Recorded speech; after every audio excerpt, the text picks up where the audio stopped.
All right, you guys, I'm checking out a new area that I've walked before, but I've never looked for morels here. I've just done some summer exploring.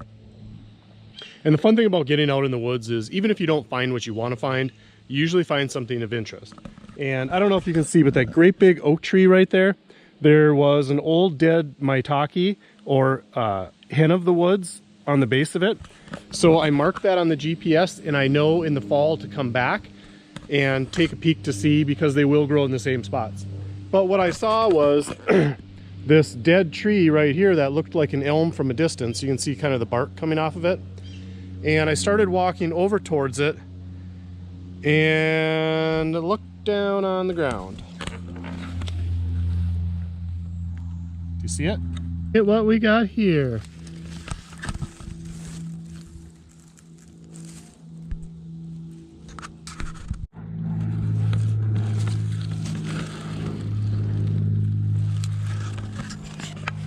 So we have a nice morel mushroom. It's a dark phase. To me, it would look like a black more than a blonde.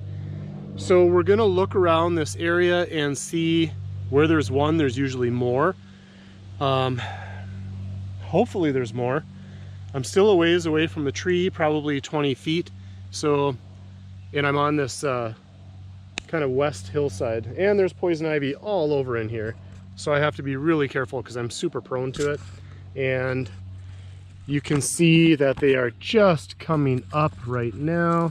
This is poison ivy right here, 3 leaves, and it is quite prevalent in here, it looks like. Just to kind of give you an idea of where we're at, this is a mixed deciduous hardwood forest. There are elms scattered throughout, there's poplar, a fair amount of oaks, and mostly that is it. But I'm going to take this beautiful little baby, and we're going to harvest this, and we're going to look for some more.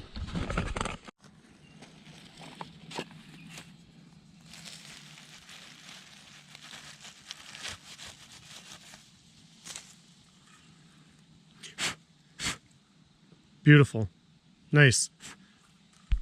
So I just picked the one morel, and what I like to do is I like to kind of get down and I like to scan the forest this way, because things will kind of stand out to you that you maybe won't see right away looking straight down.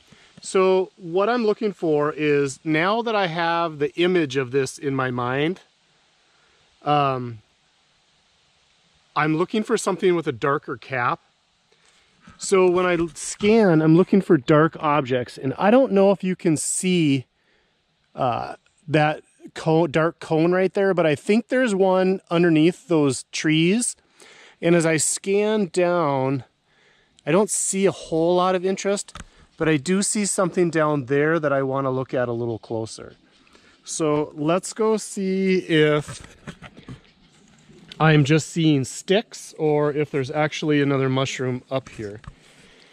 But I want to be really careful and look super hard on my way over there, because I certainly... Oh, that was one over here. Look at that, by golly. I almost missed it, but I saw it because I was bent down. Can you see it right there poking out? Nice. Very nice. All right, if you guys see any, give me a shout. Yep. Sweet, sweet, sweet. That one I thought I saw from a distance, but you know what I'm gonna do? I know where that one's at. I just found the second one. I am going to do the same thing I just did. I'm gonna kind of get down from it. Oh, there's another one right over there. Sweet. In fact, I think there's 2. Okay, this is good, looking good. So I just found the second one, and I kind of want to do the same thing, get low and scan and look for those little dark humps. I don't know if you can see it as I'm closer, but there's one right there, there's one right there, maybe 2 right there, and we still have to go down there for that one that I thought I saw. Nice. So looking good. So one of the things that I like to do is I just came from this direction and I was looking this way when I was scanning, and I saw the ones that are right underneath me, these ones right here. But what I like to do is when I get to this position, I like to turn around and scan back the opposite way to look for things that I missed. Maybe because the ground terrain was different, or I just missed it for whatever reason. And now that I did that, I think I see another one right by where I was. If you look at this log that's on the ground right here, and then you, right at the tip of the log, go out about a foot, there's that dark, let me see if I can zoom in. There's a dark cone, and I think that's one right there, and I would have walked almost right by there and missed that if I wouldn't have turned around.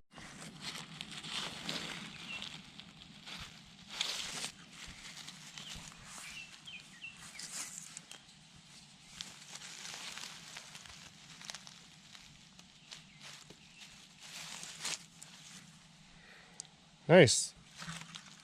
Some nice darks. When I was scanning, I was looking this direction under the tree, and I literally walked a path right here, and look what I missed.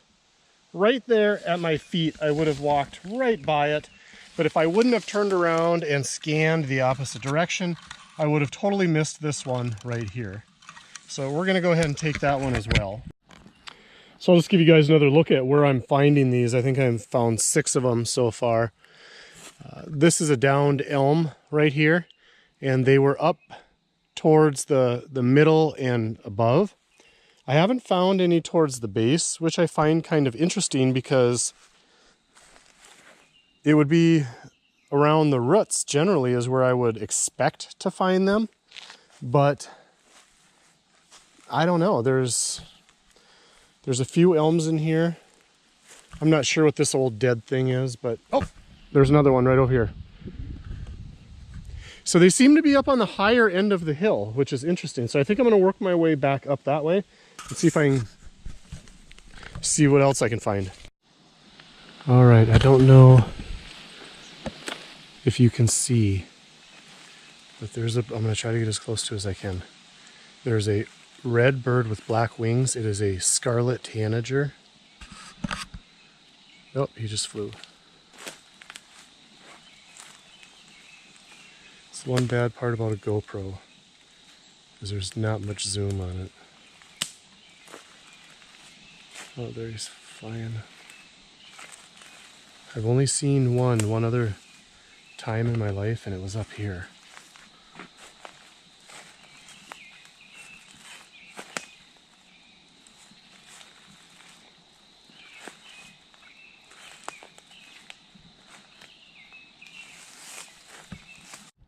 Well, what do we have here? Looks like some sort of jelly fungus, or my first thought was wood ear, but I don't think wood ear clumps like this.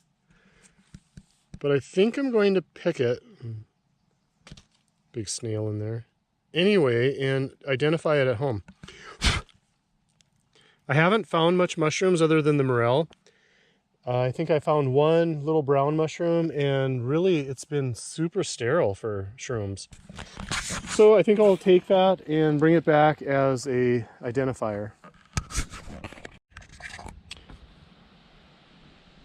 1, 2, 3, 4, 5, 6, 7 from underneath that one tree.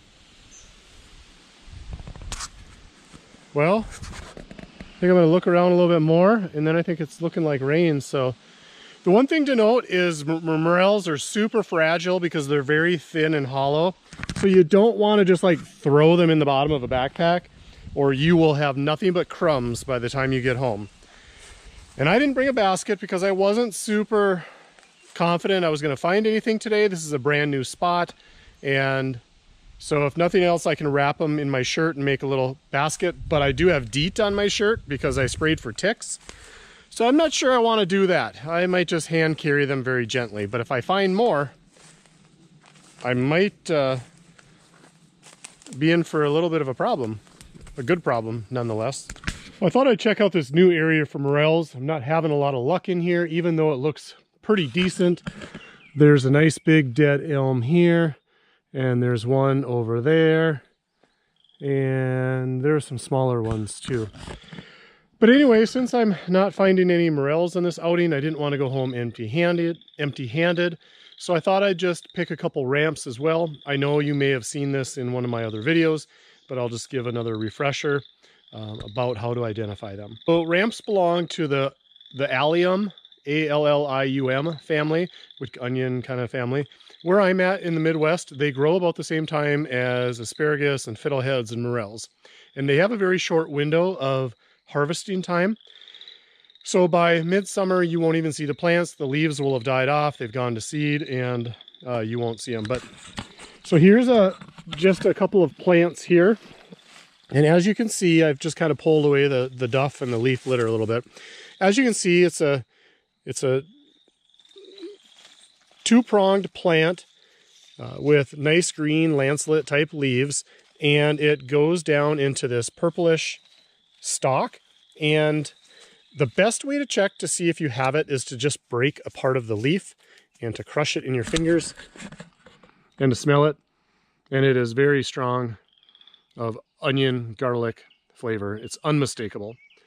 So I'll just show you what a couple of the bulbs look like. I usually don't harvest the bulbs just because these plants are super slow reproducing, and because they're becoming so popular, a lot of people are harvesting them, and therefore there's getting to be less and less of them out there.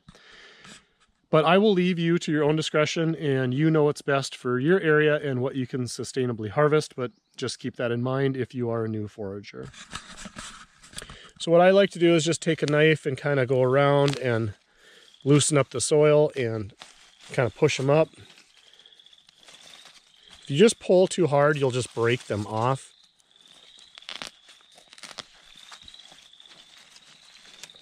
So as you can see, there's a nice big, not big, but a nice sized onion bulb. This is a fairly decent sized plant.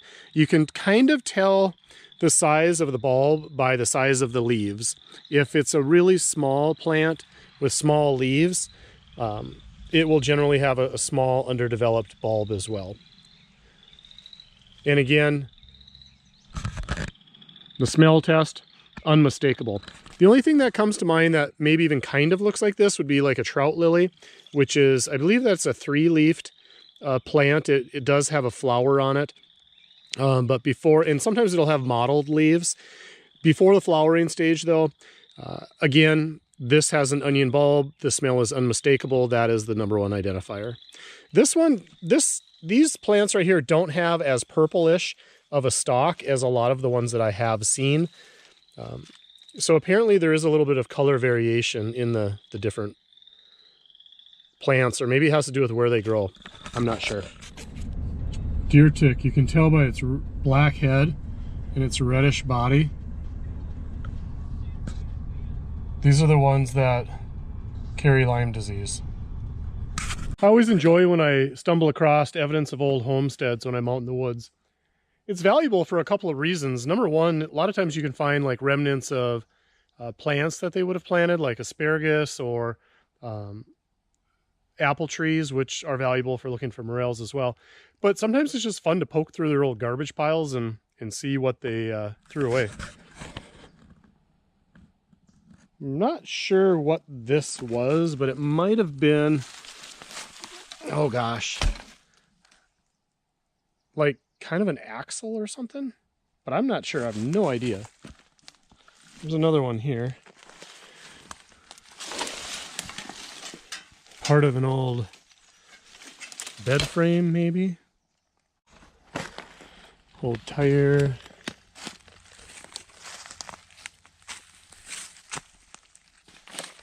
Some more springs. I don't know if that was from a probably from a mattress, I would guess. Some brick, probably chimney brick. So it's always kind of fun to trace the junk back to where the homestead probably was. Oh yeah, here's more of a garbage pile. So what I have kind of discovered in my travels is that people would throw their junk over the side of a hill, almost like so they didn't have to look at it maybe. If I had to guess, I would guess the house was up on that hill up there somewhere. So let's go take a peek and see if we can find any sort of evidence or remnants of a cellar hole or oh, that's kind of interesting. Old measuring thing.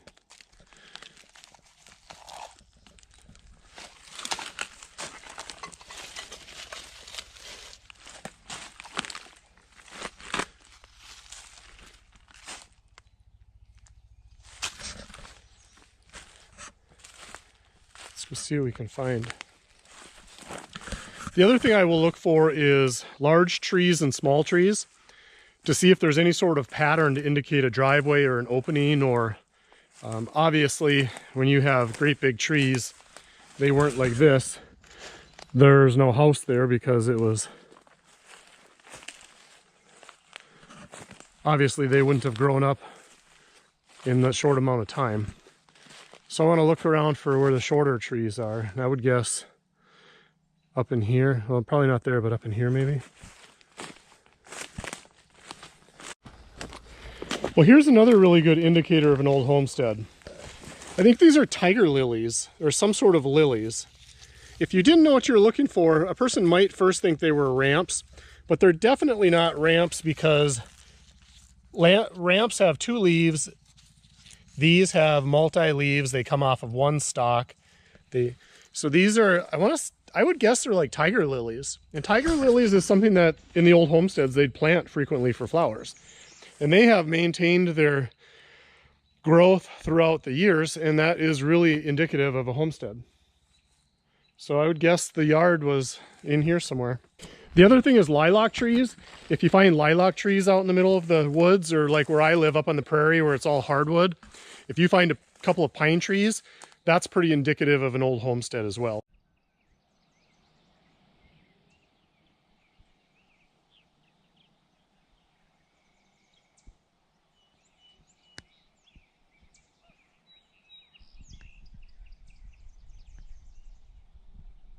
I'd mentioned in one of my previous videos, or even earlier in this video, depending on how I split the footage, about how when you're looking for old homesteads, you should look for signs of man-made things or plants or trees that aren't indigenous to the natural environment. And one of the things I said was lilacs, and as you can see, there's lilac bushes here. They're a little bit behind. Most of the other ones are blooming. These ones aren't quite blooming yet. And the other thing was irises or tiger lilies. I'm not sure if these are irises or tiger lilies, but definitely a man-made plant that was popular in the homesteading era. And I just happen to know that there is a homestead site here. So it again just solidifies what I was saying about looking for man-made changes to the natural environment. In fact, you can see the cellar hole right here for one of the buildings, the remnants of it anyway. So that's that. We're going to call it a night. It's starting to get dark out. We're going to head back to the van. I'm going to try to identify that jelly mushroom. I'm not sure what it is, but I'm going to have to do a little research on it. I'll let you know.